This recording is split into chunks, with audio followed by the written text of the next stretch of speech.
Have you ever had trouble finding good help? Can't find good qualified people? It's been tough in the construction market. Come on, man, let's talk about it. This is the Contractor Success Forum. I'm Wade Carpenter with Carpenter Company CPAs. With me, as always, my co-host Stephen Brown with McDaniel Whitley Bonding and Insurance. Stephen, are you seeing contractors having issues finding help? But yeah, always looking for good people. And best qualified people seem to be able to make a really good living right now. Yeah, that's true. When we started talking about this, I started doing some research on it. And I've also found that a lot of people have trouble, just like even in my industry in construction accounting. As I say all the time, it's not taught in schools. And there's a lot of people that got out of construction accounting after the 2008 Great Recession.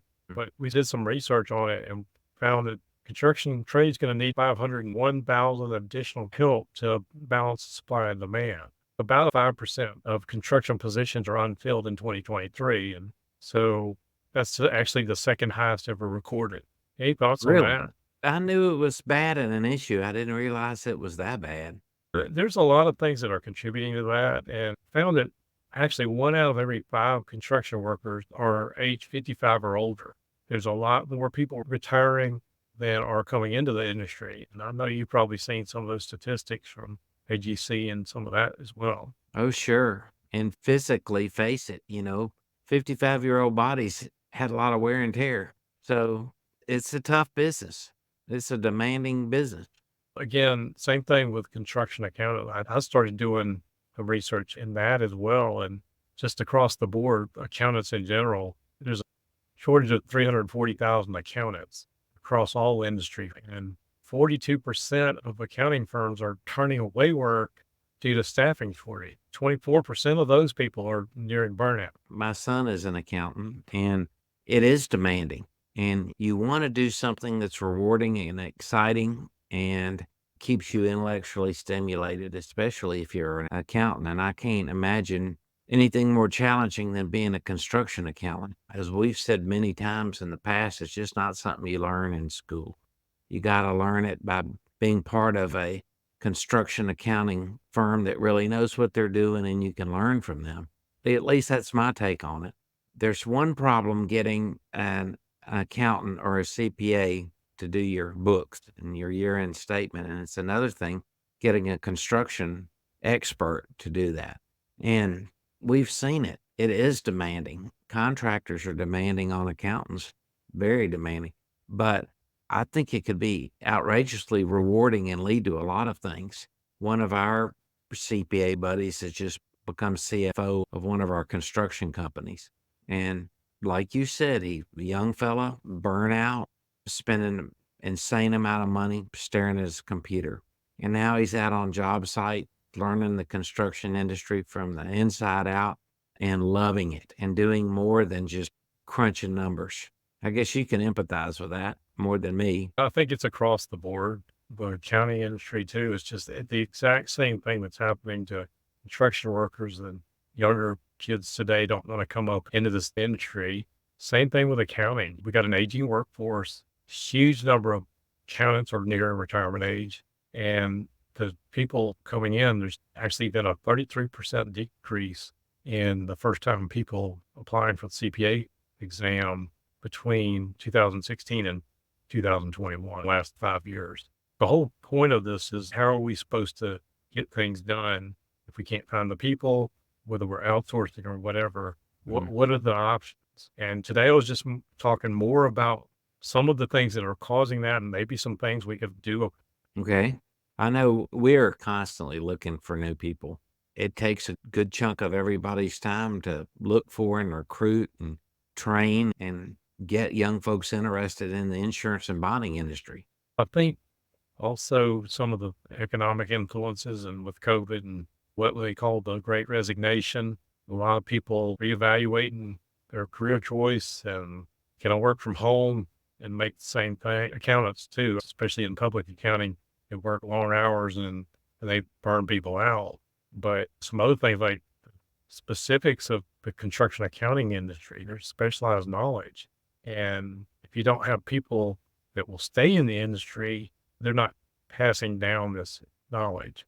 The revenue recognition rules have changed, retainage job costing is always something that you don't learn in schools. There are several things that the industry kind of challenges with.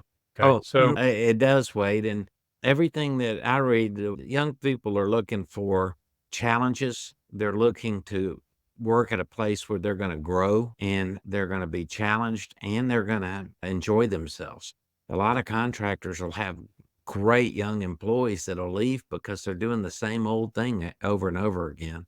Your benefits, what you offer the best and the brightest to come to your firm, they're everything now, especially to the millennials. They should be to anyone, but it's more vital than ever that you offer more to get the best and the brightest. That's what you want.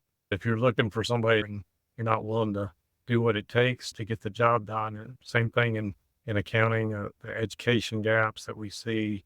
A lot of times people see a limited growth potential and they're just thinking, I can go do something else and see ideas on YouTube and they quit. Some other industries around technology and in particular construction, some of construction people are slow to adopt technology.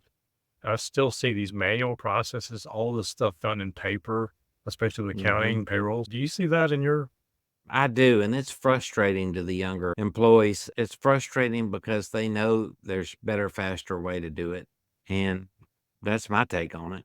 so just thinking about all that, how does this impact construction industry? Obviously, if you can't find the workers, you can't get the jobs done. If the owner is being the accountant, the project manager, the estimator, and actually going out and managing the job and doing the job, you can't grow. That's exactly right, and another thing that you need to think about is the key people that you depend on. Make sure you're giving them everything they need, even if they're not your employees, especially the key professional.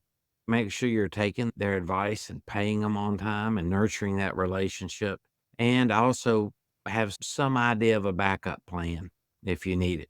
That's where I see a lot of owners just they try to do everything.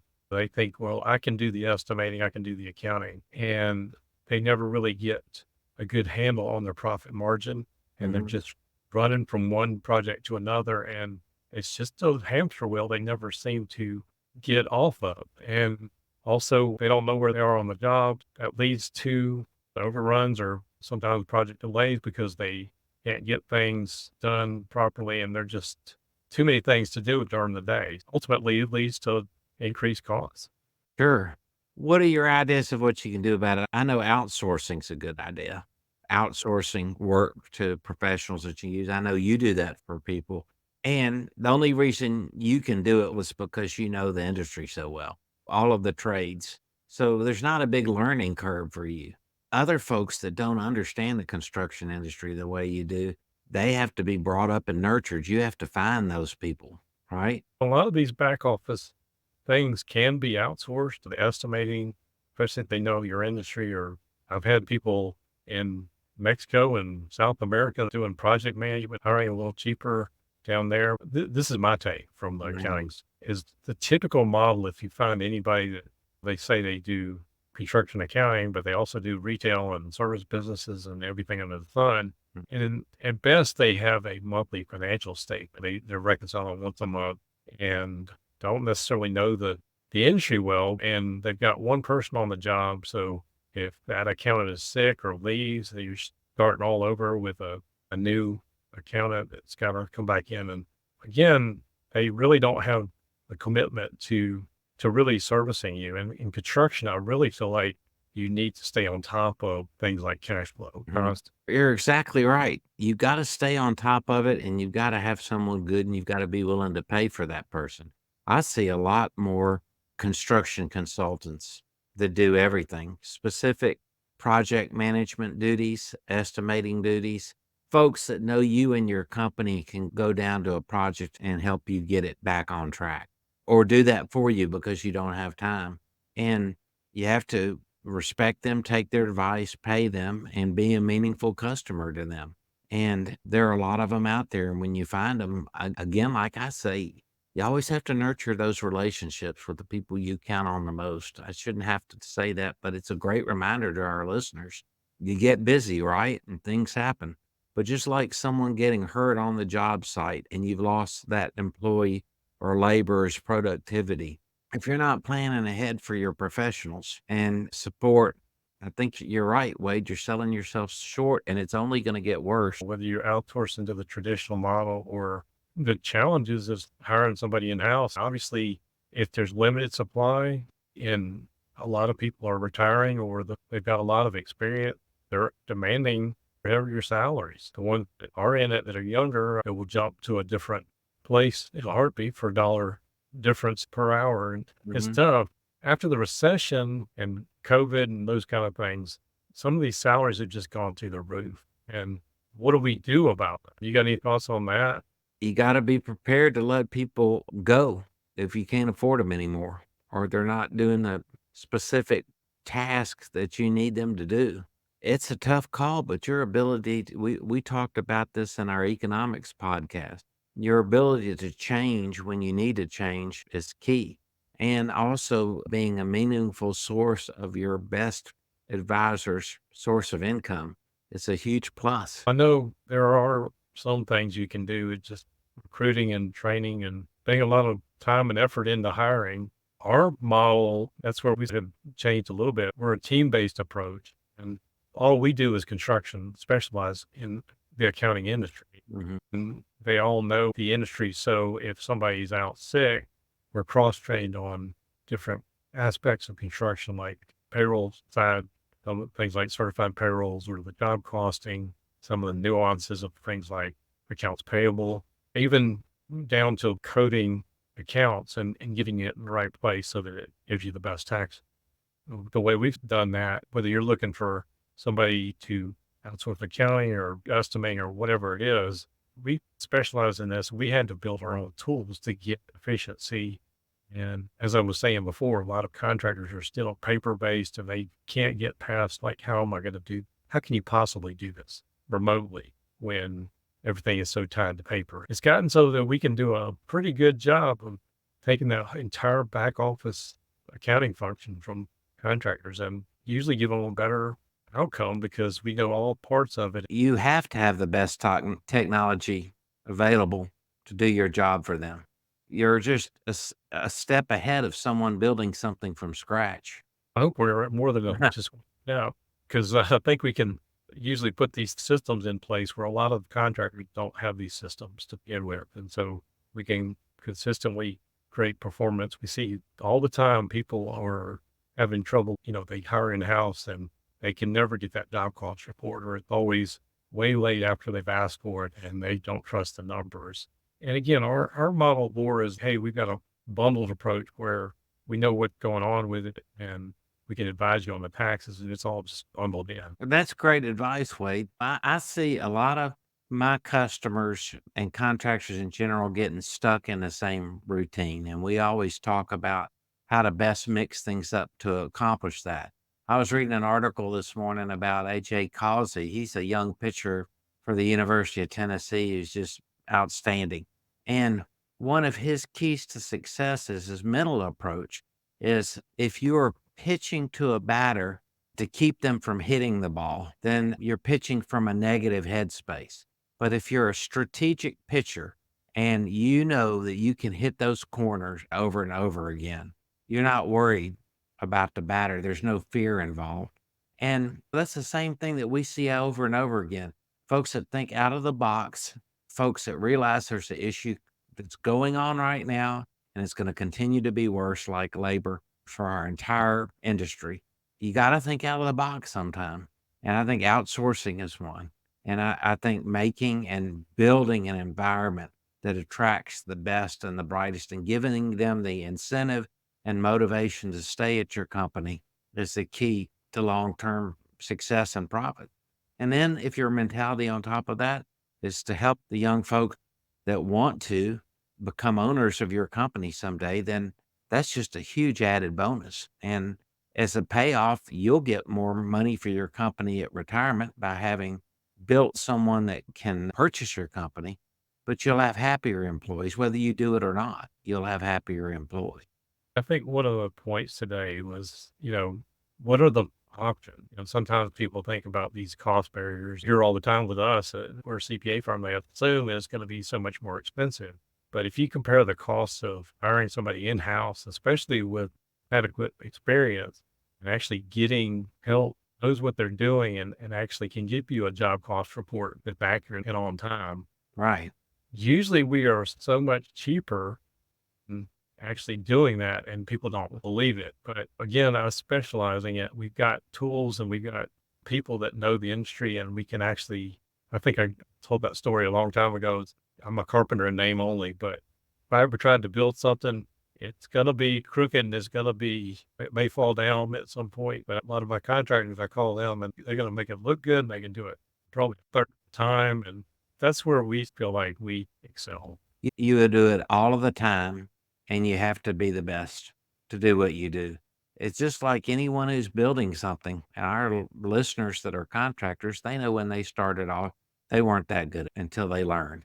They had to learn, and they had to do it. And think about something that any construction labor, whether it's from the labor on the project all the way to the management to the ownership, each level comes to you the hard way, right? You have to learn the hard way. And Right. anytime you can take some process and not have to reinvent the wheel or grind through it, it's just easier. We know that everybody's going to have to be training folks from within, but I agree with you, Wade. Outsourcing the best folks you can find is a moneymaker for your company. The point is comparing. And I have one that I worked with actually before the recession, the Great Recession back. I think we started in 2005 or six. And this contractor had a controller that was a great accountant, a lot of years experience, but she was not certified. And I know she was costing them like 125,000 a year or so. They had an account payable person and they were costing them about 65 to 70,000 a year. And that company went away, and essentially today he restarted another company, and today we're dealing with same function, taking both those functions for about a little over $50,000 a year. He loves it because we give him better reports and faster service, and he knows things are taken care of by a team. I've got several stories like that. You don't have to worry about one of those two people being sick or not coming in and doing their job either. If nothing else, just maybe think about these things. I know a lot of contractors don't necessarily value the accounting function, and it's a necessary evil, but I still say having that good job cost, knowing where your cash flow is, having your cash up to date goes a long way to being able to successful. I think if you're listening to this podcast, you understand the importance of wanting to know what your numbers are, wanting to know how you're performing. But I can tell you there's an awful lot of contractors out there that have always considered it a necessary evil. And I can't comprehend that. Why don't you want, they're your numbers. They're no one else's. I got to do this for the bonding company. I got to do this for the bank. That's not strategic pitching at all. I love that analogy, by the way. I didn't tell you. Don't you love that? It changed his mindset and his pitching repertoire. They were up against a team and they had his number. And he went into a funk and he went back into that fear mode and they were hitting him like crazy. And his coaches that helped him with this new mindset, he had regular meetings with them. So they discussed his mindset. Wouldn't it be great if you had someone like that? I think you're someone like that for a lot of contractors as a professional. And I think that as a owner of a construction company, you've got to make sure all your employees have that same mindset. They're operating out of confidence in their abilities and not out of fear of losing their job, fear of not being able to provide for their families, fear for not having a future at the company where they're working, and fear of not being able to retire or be a part of something bigger, a team. If nothing else, whether it's in-house or some of the other back office functions or finding people in industry, if nothing else, maybe rethink what you've been doing and ask, is it the right thing to be doing? If you got any thoughts or feedback on what we discussed today, we'd always love to hear from you. Got questions or comments, just drop them in the comments below. Thanks for listening to the Contractor Success Forum. Check out more information at contractorsuccessforum.com or the Carpenter CPA's YouTube channel. And we would appreciate it if you consider liking, sharing the podcast, subscribing, follow us every week as we post a new episode, and we will look forward to seeing you next time.